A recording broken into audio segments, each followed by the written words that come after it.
तांबे के एक टुकड़े का द्रव्यमान 50 ग्राम है। द्रव्यमान किस लिखते हैं? स्मॉल एम से लिखते हैं। तो स्मॉल एम का मान कितना दे रहा है? 50 ग्राम। तो द्रव्यमान स्मॉल एम का मान दे रहा है 50 ग्राम। इस टुकड़े से 50 मीटर लंबा तार बनाया गया है।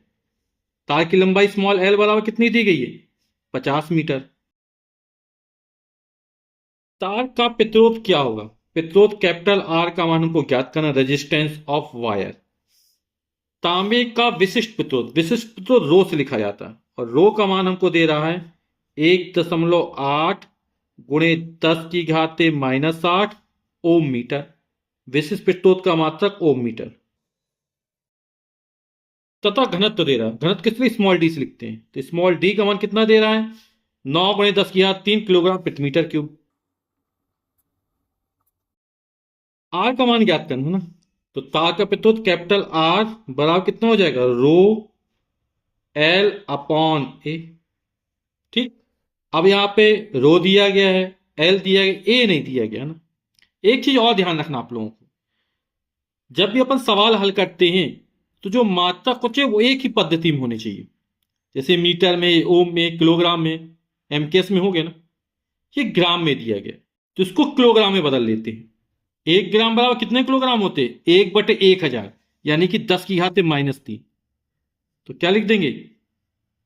50 गुणे ग्राम को जब किलोग्राम में बदलेंगे तो 10⁻³ का गुणा कर देंगे, 10⁻³ और ये हो जाए किलोग्राम। हमको द्रव्यमान दिया गया, आप लोग जानते हैं द्रव्यमान स्मॉल एम बराबर होता है आयतन गुणे घनत्व। और आयतन बराबर क्या होता है? अनुप्रस्थ परिच्छेद का क्षेत्रफल गुणे लंबाई।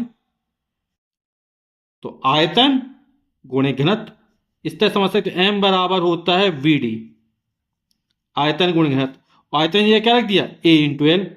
कोई तार है तो इसकी लंबाई स्मॉल एल हो गई। अनुप्रस्थ परिच्छेद का क्षेत्रफल ये कैपिटल ए है। तार का विशिष्ट प्रतिरोध रो है, घनत्व तो डी है। तो तार का आयतन कितना हो जाएगा? अनुप्रस्थ परिच्छेद का क्षेत्रफल गुणे लंबाई। हमें ए का मान रखना है तो ए बराबर कितना हो जाएगा? यहां से एल डी बटे में आ जाएगा तो एम अपॉन एल डी हो जाएगा। तो यहां पर एक ही जगह मान रख देते हैं, तो रो एल अपॉन ए की जगह रख दिया small M upon L D. अब बटे के नीचे बटे लग गए तो ये वाली संख्या पलटेगी और ऊपर जाके गुणा हो जाएगा। तो कितना हो जाएगा? ये रो एल तो ये पहले से था, इसको पलट देते हैं तो एल डी अपॉन एम कितना हो गया? ये हो गया rho D L into L, L square upon M. सबके मान रख देते हैं। रो का मान कितना है? 1.8 गुणे 10⁻⁻8। डी का मान कितना दिया गया? 9 गुणे 10⁻3। एल का मान कितना? 50। वर्ग था, वर्ग कर दिया, बटे स्मॉल एम का मान कितना है? 50 गुणे 10⁻3। तो हो गया 50 गुणे 10⁻3।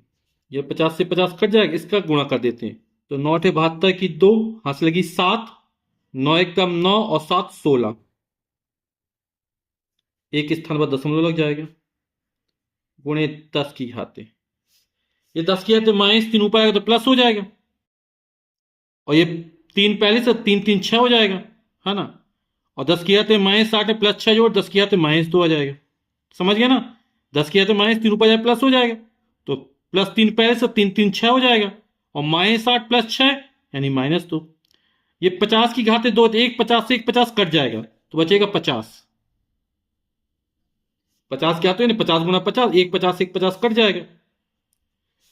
इसमें गुणा कर दे 0, 5 दूनी 10 की 0 हाथ लगी 1, 5 × 31 और 31 की 1 हाथ लगी 3, 5 × 5 और 3 8। एक स्थान पर दशमलव लगा देंगे, गुणे 10⁻2। 10⁻2 है, इसको हटाएं, दशमलव एक स्थान 2 स्थान इस तक खिसक जाएगा तो हो जाएगा 8.1। और प्रतिरोध निकालने, प्रतिरोध का मतलब क्या होता है? ओम होता है। तो यही हमारा उत्तर हो जाएगा 8.1 ओम।